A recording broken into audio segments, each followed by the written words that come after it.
ప్రజల్లో మార్పు చాలా స్పష్టంగా కనబడుస్తా ఉంది. ఈ మార్పు ఒక వేవుగా మారుతుంది. ఆ వేవులో వైఎస్ఆర్సీపీ కొట్టుకొని పోవడం ఖాయం తమ్ముళ్ళు, అనుమానమే లేదు. నేను ఒకటే మిమ్మల్ని చూస్తున్నాను, మీలో ఒక ఆలోచన రావాలి. ఈరోజు గుంటూరుకు సంబంధించిన ఒక అమ్మాయి కోవూరి లక్ష్మి ఢిల్లీలో నిరసన తెలియజేయడానికి ప్రధానమంత్రి, రాష్ట్రపతి, ప్రధాన న్యాయమూర్తి దగ్గరికి వెళ్ళి ఈ రాష్ట్రంలో జరిగే అరాచకాలు చెప్పడానికి వెళ్ళింది. ఒక అభ్యుదయ మహిళా సంఘాన్ని నడుపుతున్న అమ్మాయి. వాళ్ళు వెళ్ళినప్పుడు వాళ్ళు ఆ అమ్మాయి బాధంతా ఏదైతే గంజాయి చిన్న పిల్లల దగ్గర అమ్మించి చిన్న పిల్లల్ని గంజాయికి అలవాటు చేసి నేరస్తులుగా చేసే పరిస్థితికి వచ్చారు. భూ కబ్జాలు చేశారు, ఇష్టానుసారంగా దోచుకున్నారని ఎంతమందికి చెప్పినా యాక్షన్ తీసుకోకపోతే ఢిల్లీకి వెళ్ళి ఆవిడ చేసిన పని చూస్తే నిరసనగా బొటన వేల్ని తెగ్గొట్టుకునే పరిస్థితికి వచ్చిందంటే ఎంత బాధపడిందో సమాజం కోసం. అదే మరిగా ఈ రాక్షసులతో ఎంత ఇబ్బంది పడిందో ఆ అమ్మాయి సంఘటన ఒక ఉదాహరణ అని చెప్పి నేను మీకు తెలియజేస్తున్నా.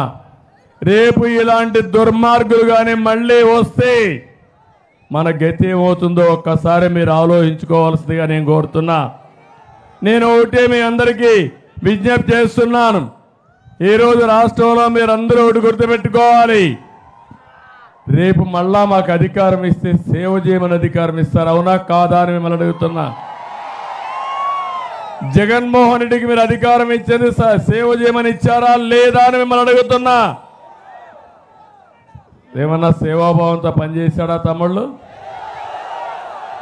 ఈరోజు జగన్మోహన్ రెడ్డిని మీరు ఒకసారి చూస్తే ఒక అహంకారం, ఇంకో పక్క విధ్వంసం, ఇంకో పక్క దోపిడీ, ఈ మూడు విధానాలే జీవితాశయంగా పెట్టుకొని పనిచేస్తున్నాడు.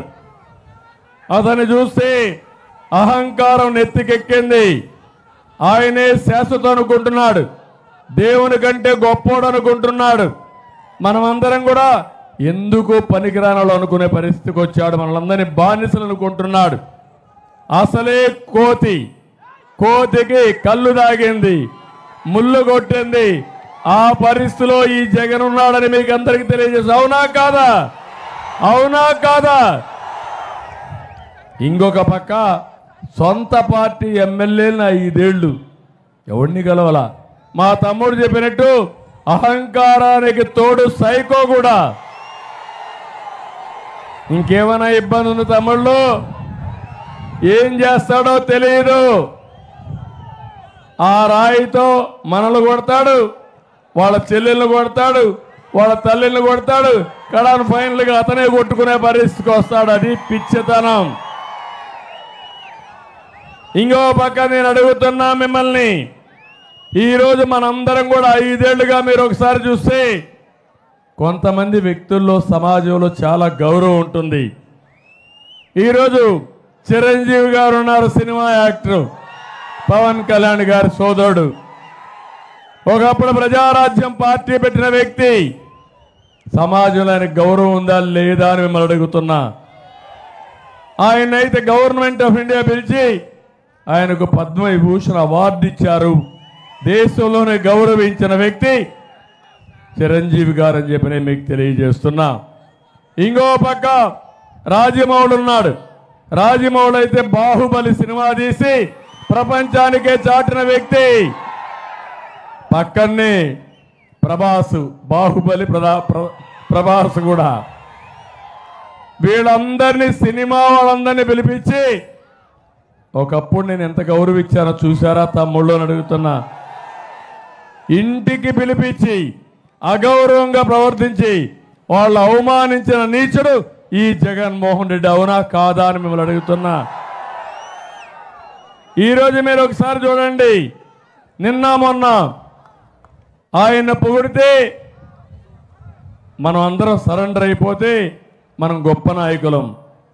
కడాన సజ్జల లాంటి బ్రోకర్, పనికిరాని వ్యక్తి, ఎప్పుడూ ఎమ్మెల్యే కాని వ్యక్తి, సాక్షి ఆఫీసులో గుమస్తాగా పనిచేసిన వ్యక్తి చిరంజీవిని గురించి విమర్శించే పరిస్థితికి వచ్చాడంటే ఏం తమ్ముళ్ళు మీకు రోషం రాదా అని అడుగుతున్నా. ఇది న్యాయమా అని మిమ్మల్ని అడుగుతున్నా. సత్తెనపల్లిలో జరిగే మీటింగ్ రాష్ట్రం అంతా కూడా చూడాల్సిన అవసరం ఉంది. దాన్ని బ్లాక్ చేయడం సబబు కాదు. అందరికీ నమస్కారాలు. రాష్ట్ర దశ దిశ మార్చే ఎన్నికలకు సమయం వచ్చింది.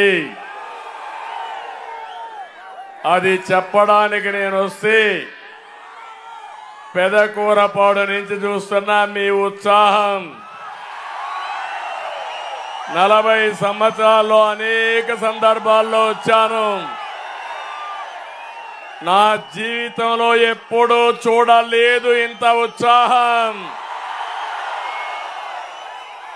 మీలో ఒక పక్క బాధ, ఒక పక్క ఆవేదన, ఒక పక్క ఆక్రందన, ఇంకో పక్క అభద్రతో ఎక్కడికక్కడ కోపాగ్నితో మీరున్నారని నా ఉద్దేశం. అవునా కాదా తమ్ముళ్ళు అని మిమ్మల్ని అడుగుతున్నా.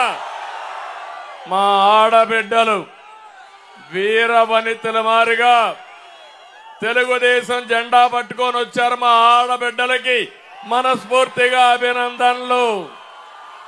మా యువ కిషోరాలు చూస్తే ఆకాశమే అద్దుగా ఆవేశంతో ఎగిరెగిరి పడుతున్నారు. మా ఆడబిడ్డలు కూడా యువతి. దారిలో కూడా చూశాను. టీనేజ్ బాయ్స్ అయితే ఈ మారిగా ఉండే ఆడపిల్లలు, మగ పిల్లలు, చిన్న పిల్లలు, వాళ్ళకి రాజకీయం అంటే తెలియదు కానీ 2 వేళ్లు చూపించి నాకు స్వాగతం పలుకుతూ మా భవిష్యత్తు మీదేనని చిన్నారులు చెప్పినప్పుడు నాకు ఎంత ఆనందం, ఎంత బాధ్యత కలుగుతా ఉంటే అంత బాధ్యత వచ్చింది. మీలో ఒక బాధ ఉంది. మీ బాధలు మీరు అణగదొక్కోనున్నారు. మీడియా చూపని సమస్యలున్నాయి. కష్టాలు చెప్పుకోలేని గణాలు నేడు అదునొచ్చింది. రోడ్డు మీదకి వచ్చారు. రేపో ఎల్లుండో ఇది పెను తుఫానుగా మారుతుంది. వైసీపీ తుఫాన్లో కొట్టుకోపోవడం ఖాయం. Please subscribe Pragna Media. Please like, share, subscribe to Pragna Media. Pragna Media, please do like, share and subscribe. Please subscribe to Pragna Media. Please like, share and comment if you like the video. Pragna Media.